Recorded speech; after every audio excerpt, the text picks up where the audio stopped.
Then, let the ritual begin.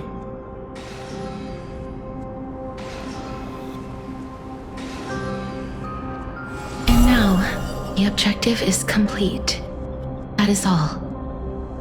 Such is what Professor Anaxa always says after preparing for an alchemical ritual. And now, Pollux, I shall lift you from the river of souls and reforge your soul. Perhaps you will be disturbed by this, and your body may become horrifying to behold. But if even the slightest trace of your soul remains, the soul that once ferried me to this side of the shore, then please, look at me. I wish to thank you in person. I have obtained everything you sacrificed your divinity for. Lady Almanette. Did she recognize you? Oh, she must be the first soul we can communicate with here, right? I'm afraid she is just another spirit trapped here, like the rest of them. The only difference is that I was there when she died. Please, go on. I'm listening. Are you about to tell the story of Styxia? Yes. You're just as smart as I imagined, but... never mind. Now's not the time. There's no need to worry, Elder. Take a look around you. You're already at the resting place of the dead. The world of the dead. But how? I understand that you chose to remain silent about the story to protect Castorus, the girl who coexists with death. But you no longer need to hide that story. I can assure you that you have protected that girl's life well.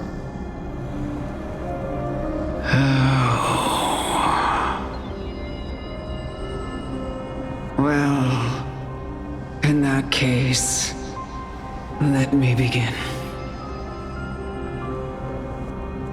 Styxia, the pearl of the ocean, plagued by unwarranted calamity and ravaged by death in the fairy tale.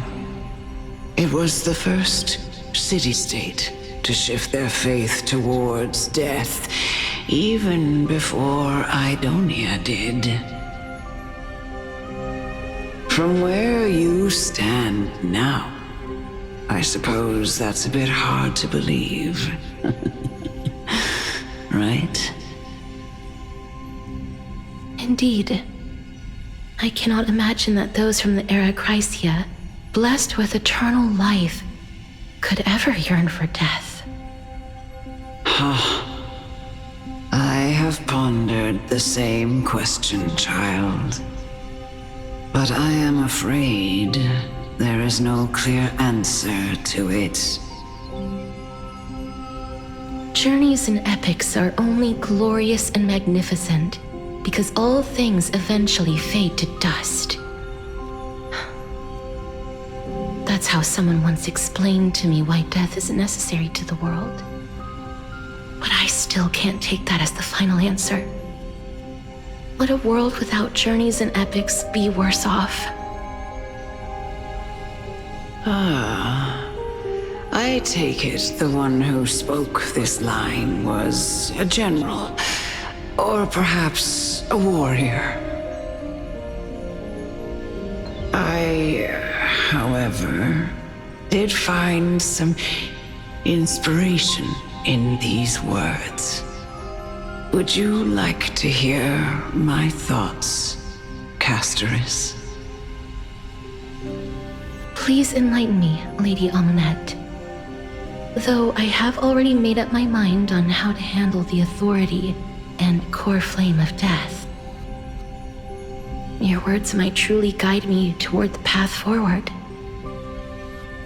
You and I are neither warriors nor generals. Therefore, journeys and epics cannot truly resonate with us.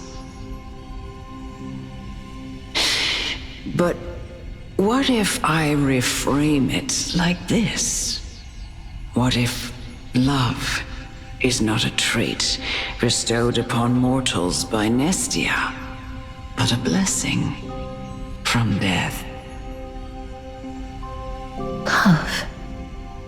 No one ever invented the word cherish in the era when life was eternal.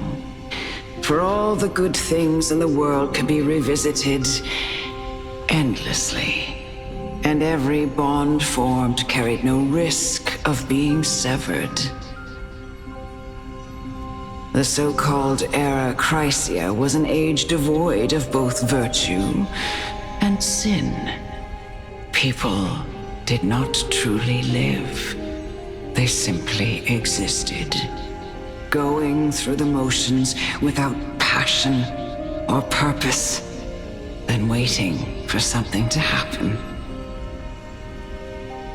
Perhaps the people of Styxia chose to embrace death not out of fascination with its cruel and fearsome side, but instead became fixated and obsessed with the impulses and desires tied to a finite existence.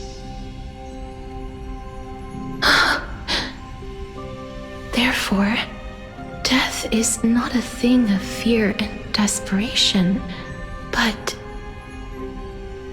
That's right, Casterus. It is the reason we shed tears when parting ways, and also the original spark that ignited the passion of mortals. If you truly intend to deprive the world of death, then be prepared to witness it return to a state of stagnation. I understand, Lady Amunet. Our limited lifespan shapes all that we know and love. Not even the Death Titan has the right to take that away from humankind again. Nestia's love was the chrysalis of Gold's first blessing, but it most likely wasn't understood by mankind. We only learned to interpret this wonderful gift after Thanatos' arrival. If the world was bereft of death, then the Queen of Styxia wouldn't have played a midwife in delivering me into this world. You wouldn't have welcomed me into Idonia, and Aglaya would never have invited me to join the Flame Chase journey. None of these stories would ever have happened, and I would never have lived, let alone found happiness. Thank you, Mother. I will use all the love I've experienced in this long life to complete the final miracle. My teacher, Anaxagoras, grant me the wisdom of all things. I call upon thee, the stripped dead dragon's corpse.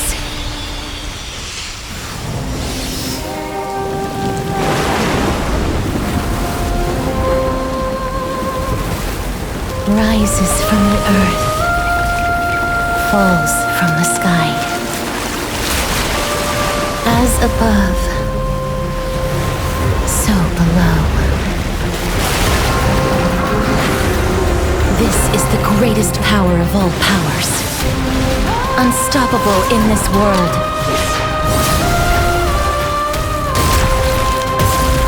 The great work that commands all death. I shall grant you embrace.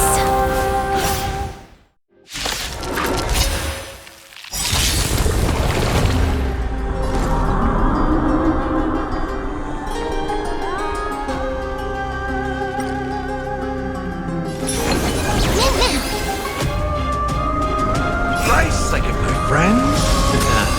Indulge yourselves!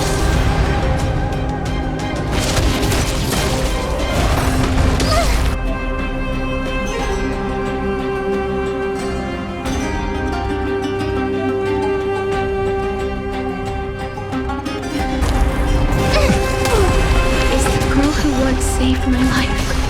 Truly gone? Or will you show yourself again? Once we eradicate this hatred and regret. Net markers activate. Time for a good old counterattack.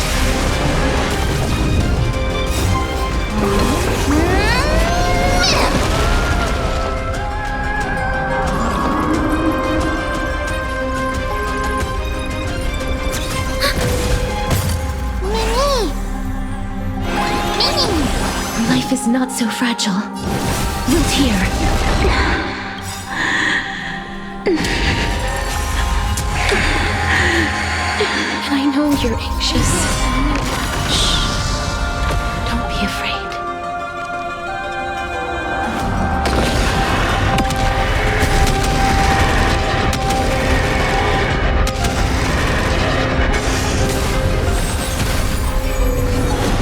There's no more need to weep in grief. I will grant you peace.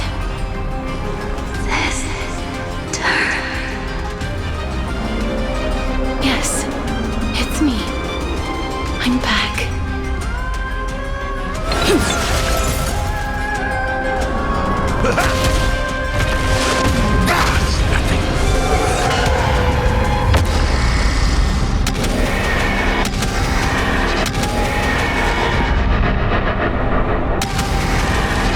May death protect us!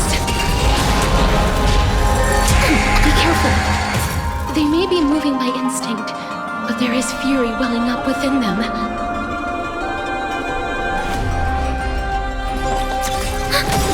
Enemy data secure. Net markers activate. Time for a good old counterattack.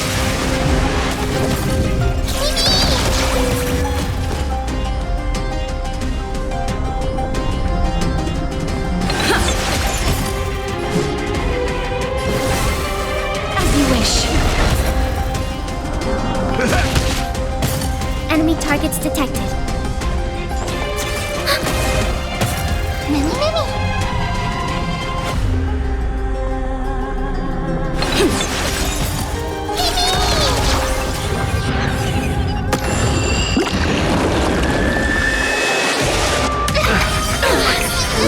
Again. Mission isn't over. It's not time to say goodbye yet.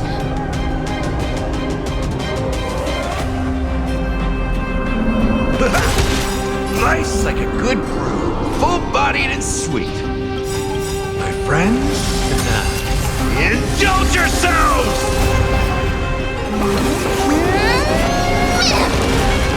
Embrace a new life.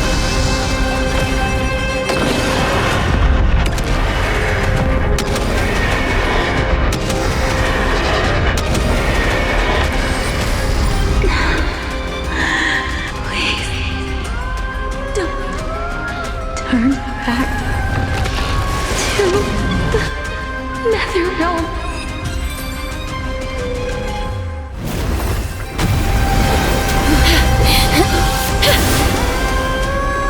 Oh, death.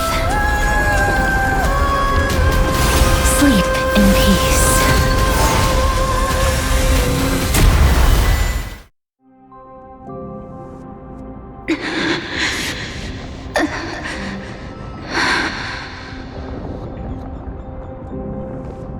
I'm sorry I have to wake you up from ancient death. And I know you're anxious. Shh. Don't be afraid.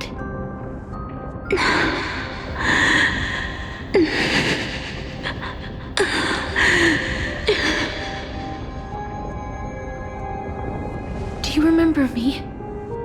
I'm the girl you once carried across the Sea of Souls. I'm sorry I wasn't able to remember you, but with the help of many people, I was finally able to pick up these broken fragments of my past. I'm back, Pollux,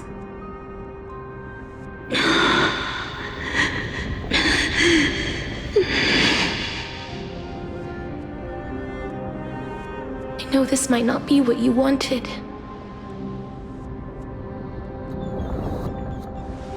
But I have to do this.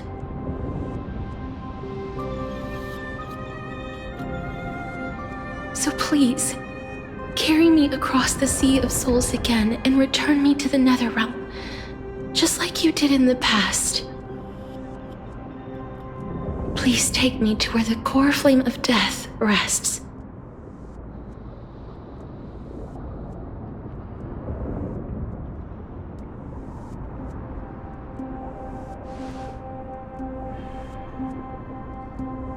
I'll be going now.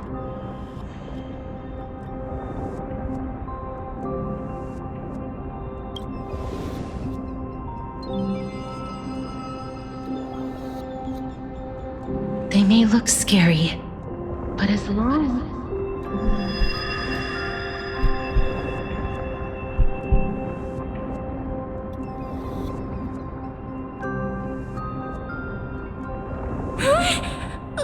What's wrong?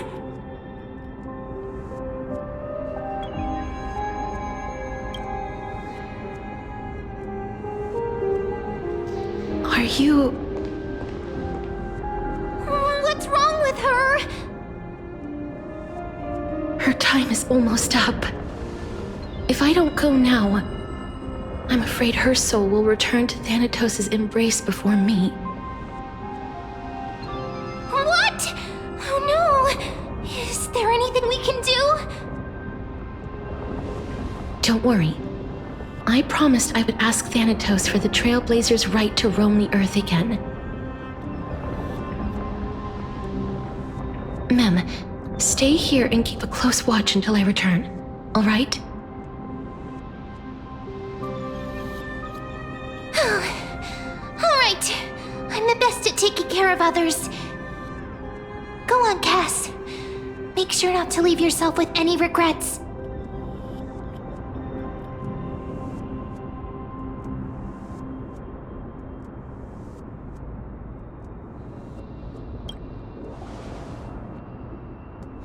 That's not funny! It's a deal then.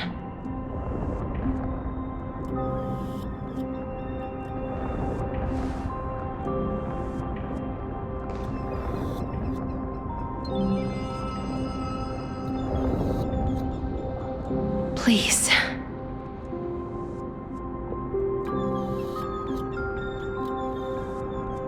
Wait for me.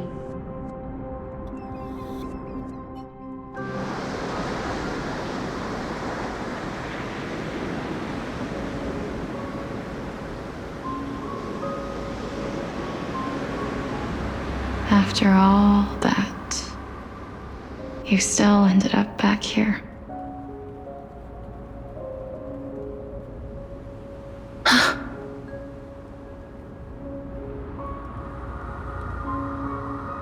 So the legends were true. The Netherrealm really is a sea of flowers. Yes. Just like the flower fields we tended to back then. Is that you, Plixia? Do you remember me? I don't have the memories from that time, but I've seen you before during an experiment. I see. Call me Thanatos, then. It'll be easier. However, since you recognize the name, you must already know everything about Thanatos, right? Yes. I'm here to reforge the order of life and death in Amphoreus.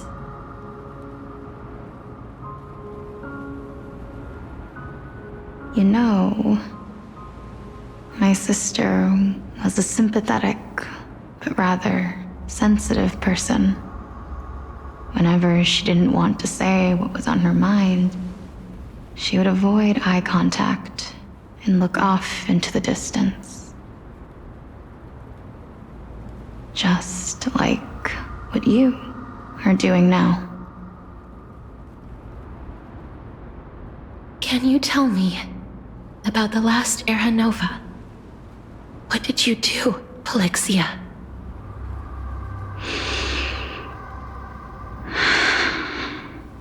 Where should I begin? I suppose we can start from the beginning. A long, long time ago, there were a pair of like-minded twins. As foretold in the prophecy, they were chosen to be successors to the god of death. But fate was cruel. The price of attaining divinity was to take the life of a family member with our own hands. That trial was indeed recorded in that memory. Then you should already know that my sister voluntarily gave up her own life so that I could ascend as the demigod of death. But I couldn't accept that. Why did we have to kill each other for a future she'd never see herself? That's not fair.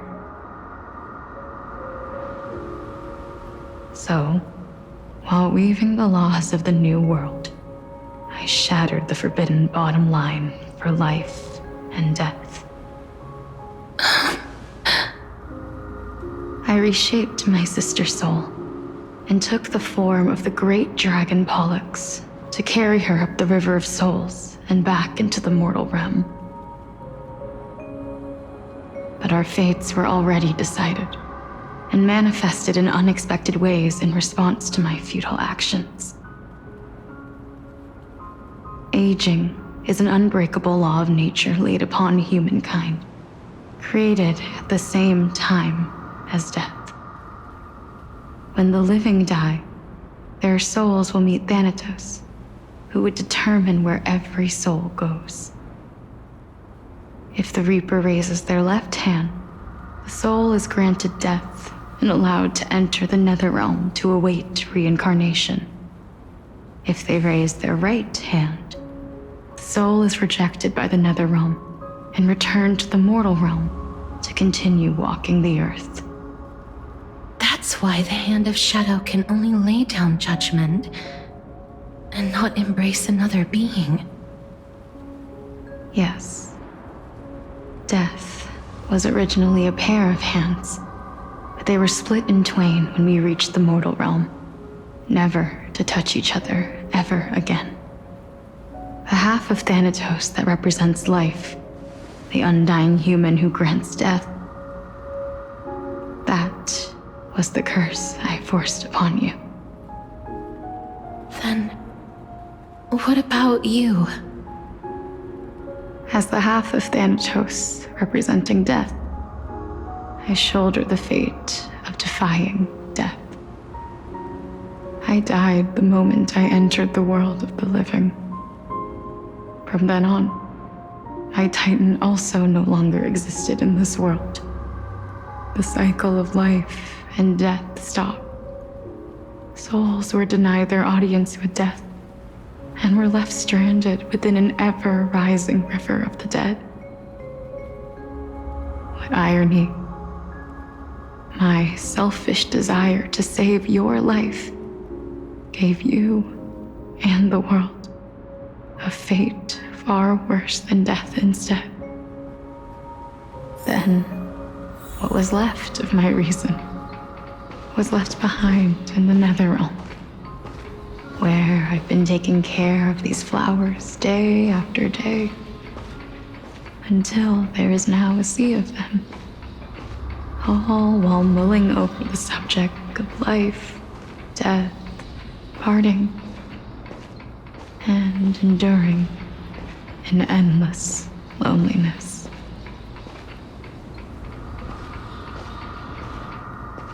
fate is absurd indeed. Our lives were a mirrored image of one another, like a pair of hands. Even so, we arrived at the same destination. We walked different paths, yet experienced the same pain. I had hoped that maybe you would at least have a good life in this cycle. I'm sorry. I lived my life well. It didn't go to waste. As far as I'm concerned, you did nothing wrong. Even though I forced the authority of granting death to humanity upon you, a total stranger. Too many responsibilities were forced upon me in the course of this long journey. I was once lost, even upset. But I realized recently that if it weren't for your blessing, I wouldn't have understood the source of these emotions, nor would I have realized my purpose. I wouldn't have made it here to reunite with my missing half. And we wouldn't be discussing our past while sharing the same view of this landscape. I wouldn't have understood the meaning of our existence. The meaning of our existence. This sea of flowers blooms on dead land, because we sowed it with the seeds of our separation and watered it with our tears of loneliness. Yes, the only thing death is allowed to create are flowers that bloom from blood and tears. That's why Thanatos cannot create living beings at will, nor can the hand of shadow determine a person's remaining days.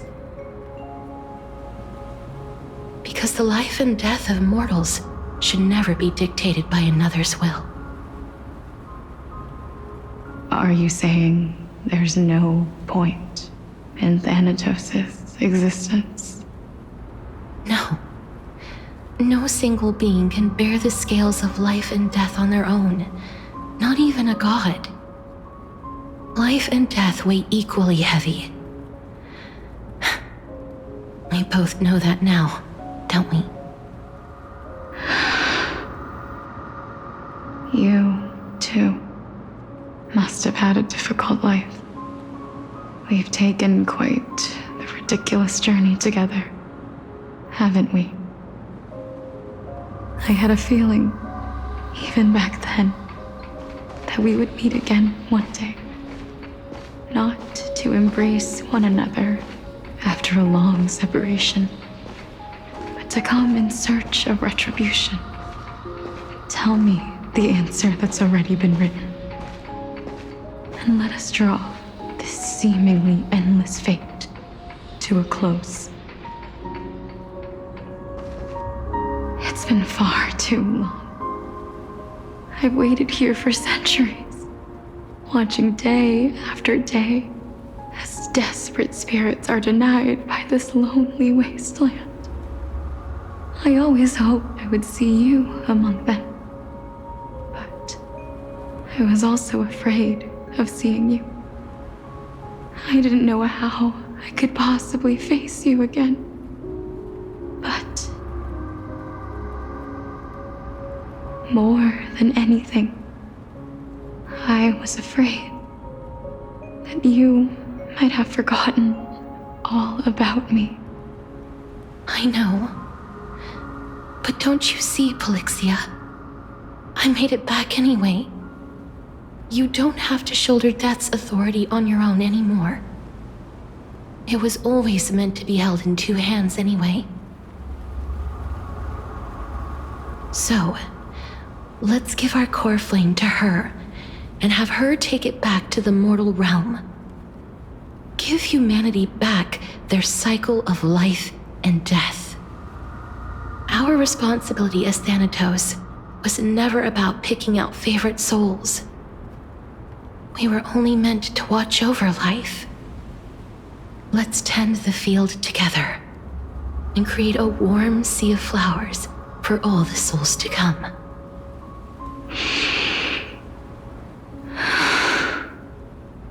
What do you think, Polixia? Yes, just one last step. You shall wither, and through that, the dead will sprout again from the remains, and be reborn with the dead flame. As foretold by the prophecy, Thanatos' authority is only destined for only one person to wield. As the Chrysos heir of death, as their demigod, as a titan, our fated moment has arrived once again. Just like before. Yes, just like before. But unlike that time, the ones undergoing the trial this time are prepared. You've made up your mind? Yes, as dictated by fate. But I won't be afraid. As long as you're here with me. Complete your trial in this life. Grant me the embrace of death, and light the spark of life ablaze. You've been tempered by life and death.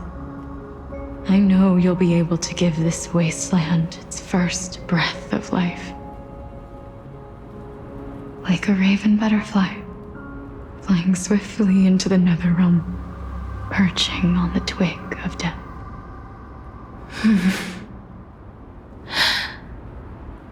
I will. After this, I will remain permanently in the Netherrealm. The River of Souls shall return here and rain down from the sky, scattering souls across the earth. The cycle of life and death will flow once again. This sea of flowers you sowed shall bear countless joyous or sorrowful souls, and bloom evermore.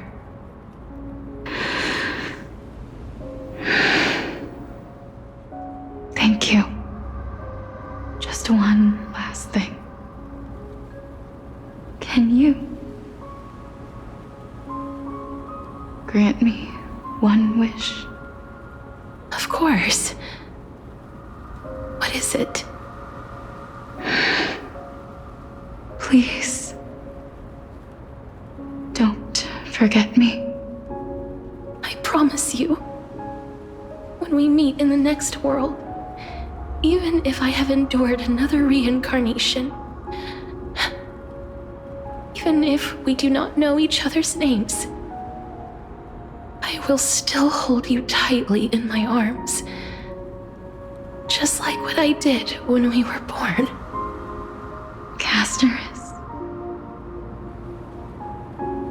Casterus. You're as beautiful as a fleeting butterfly.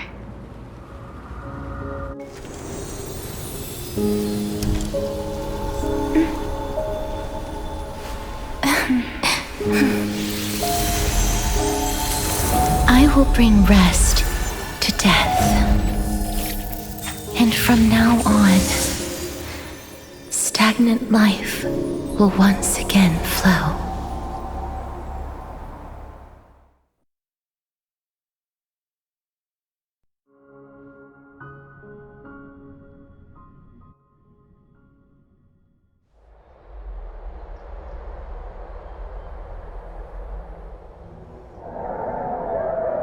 Time flies. In the blink of an eye, the 15th entry hour is already at hand. When this farce is over, your soul will be placed on the scales of life and death. Are you ready? No need to ask so many times. Of course I am.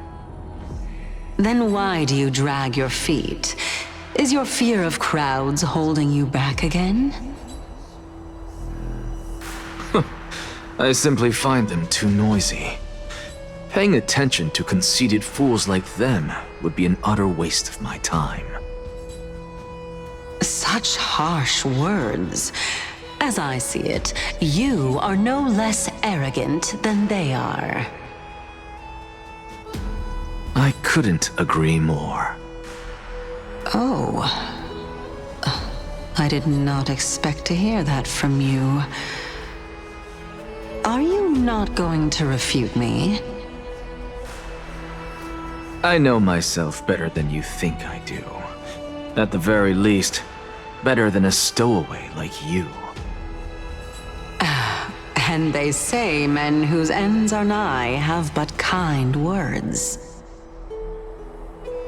Well, that is exactly why I chose you. Should I thank you for the compliment? The hour of the trial has come. Do you have an answer for me? And how will you prove the veracity of your argument? I suppose there is no point in putting this off any longer.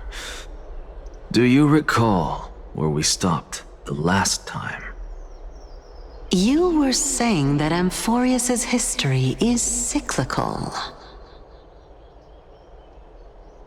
Indeed. The demigods that bear the core flames eventually become the new titans at the world's end. Remember what happened on the Holy Mountain? Calypso, Naias. As their destined ends approached, one by one they left this world, leaving only the twins, who are fated to succeed death. Unfortunately, while their journey is consistent with ours, you and Calypso, as well as Nikador and Naias, act as supporting evidence. I can only come up with a rough sketch for my theory of a cyclical history.